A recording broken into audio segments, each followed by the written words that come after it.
किसी जिज्ञासु ने यह प्रश्न किया है कि संकल्पवान कैसे बने, संकल्प को कैसे धारण करें।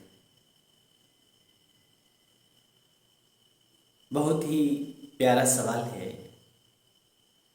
सर्वप्रथम हमें संकल्पवान बनने से पहले हमें यह विचार करना चाहिए कि क्या संकल्पवान होना, संकल्पित होना आवश्यक है भी या नहीं।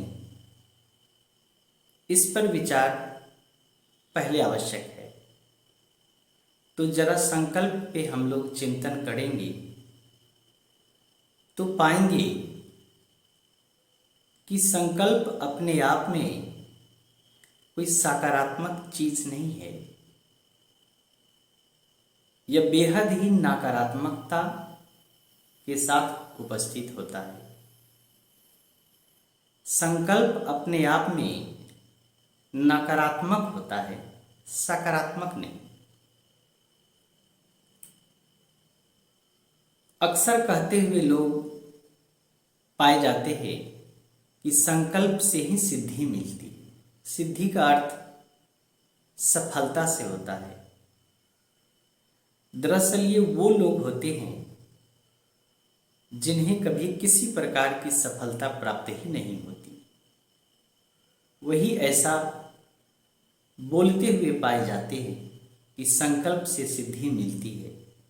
हालांकि वो संकल्पवान थे, संकल्पित थे, रहे होंगे, लेकिन उन्हें किसी प्रकार की सफलता नहीं मिली। लेकिन फिर भी वह यही कहते नजर आते हैं कि संकल्प से ही सिद्धि मिलती है। जहां तक संत महापुरुषों, सद्गुरुओं का मार्गदर्शन है इस विषय पर, उन्होंने बताया है कि सिद्धि संकल्प से नहीं, सिद्धि सहजता से मिलती है। संकल्प है क्या? संकल्प बंधन है और विकल्प क्या है? सहजता है। अगर जीवन में किसी भी कार्य को मनुष्य करने के लिए अगर निकलता है और उसके पास अगर कोई विकल्प ना हो तो वह कार्य कैसा होगा? बंधन युक्त होगा कि अब तो तुम्हें यह कार्य करना ही पड़ेगा, परिस्थिति चाहे जो भी हो।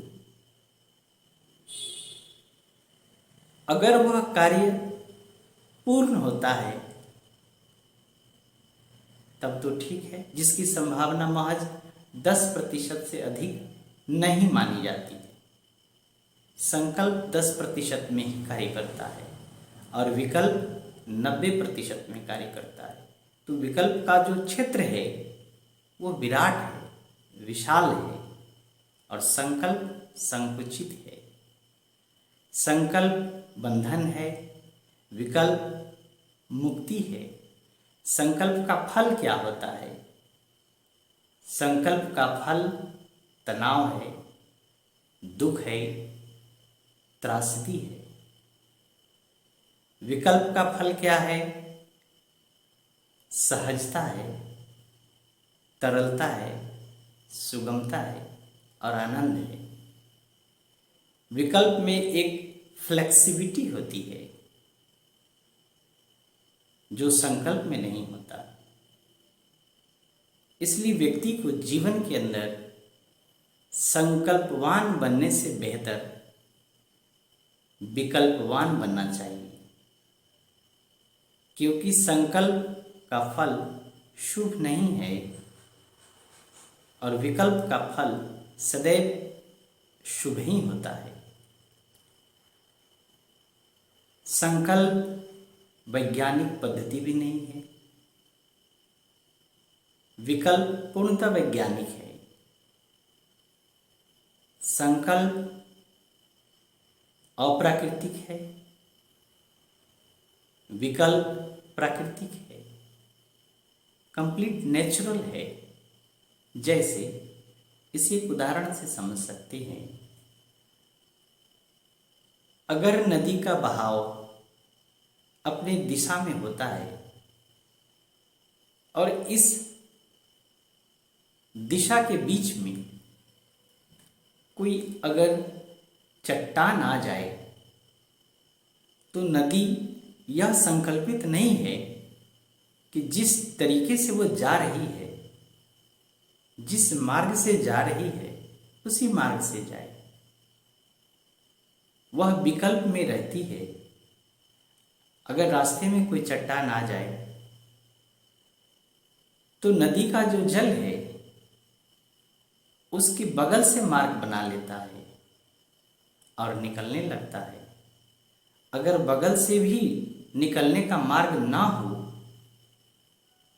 तो वह अपनी ऊंचाई बढ़ाने लगता है। धीरे धीरे धीरे वह पानी अधिक इकट्ठा होता है और चट्टान की ऊंचाई से अधिक अपनी ऊंचाई बनाता है और फिर चट्टान को क्रॉस करके उसके ऊपर से गुजर जाता है। यह प्रकृति के विकल्प का संकेत है।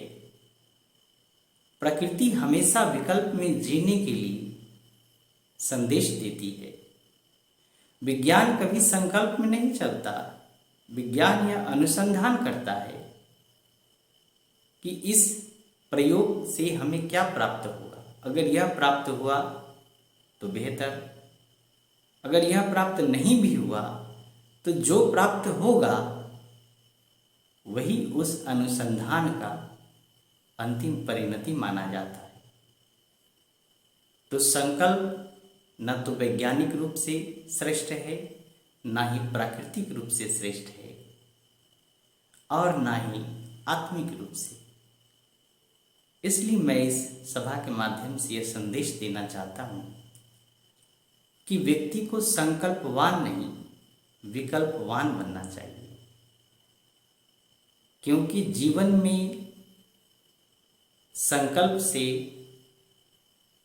तनाव और दुख उत्पन्न होता है, जबकि विकल्प से सहजता, तरलता, सरलता और आनंद की उत्पत्ति होती है। इसलिए व्यक्ति को हमेशा संकल्प की जगह विकल्प का ही चयन करना चाहिए। आज इतना, बहुत बहुत आनंद।